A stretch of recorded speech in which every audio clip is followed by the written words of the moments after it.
ইরানের বইয়ে রীতিমতো কাঁপছে ইসরায়েল। ইসরায়েলের অপ্রতিরোধ্য ব্যবস্থা বারবার দাবি করে যাচ্ছেন তাদের দাম্ভিকতা। গত ভোর রাতে 100-200 মিসাইলের ধ্বংসস্তূপে পরিণত হয়েছেন ইসরায়েল। বেনিয়ামিন নেতানিয়াহু সংবাদ মাধ্যমে জানান যে তেল আবিবের শতাধিক ঘরবাড়ি ধ্বংসস্তূপে পরিণত হয়েছেন।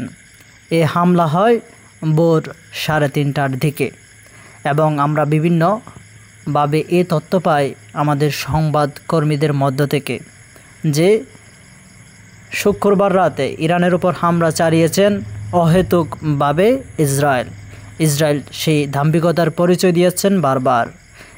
ইরানের এই কঠোর জবাবে ইসরায়েল আবারও হামলা চালিয়ে যাবে বলে প্রতিশ্রুতি দিয়েছেন ইসরায়েলি সংবাদ মাধ্যমে।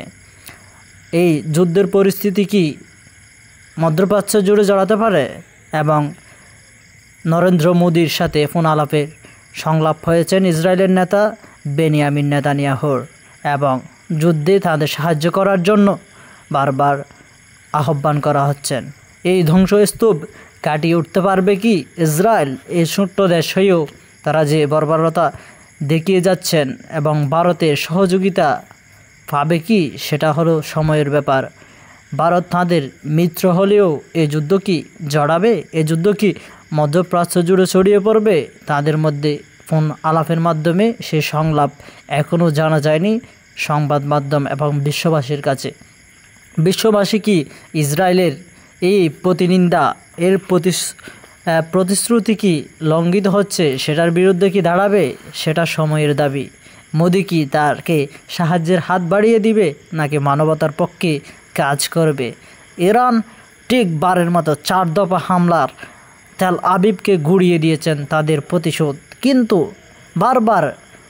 বারবার বেনিয়ামিন নেতানিয়াহু মোদিকে ফোনের মাধ্যমে তাদের সাহায্য বাড়িয়ে দেওয়ার জন্য আকুতি মিনতি করছে, কিন্তু ছাড়া দিচ্ছেন না ইন্ডিয়া।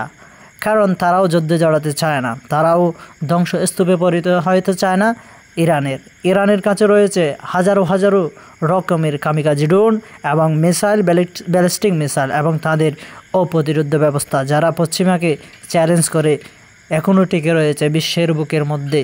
এই খেলা কতদিন চলবে? এই খেলার মাধ্যমে কি মধ্যপ্রাচ্য জুড়ে সকল কিছুর দাম বেড়ে যাবে? বেনিয়ামিন নেতানিয়াহু কি থামবে নাকি থামবে না? এটা সময়ের দাবি।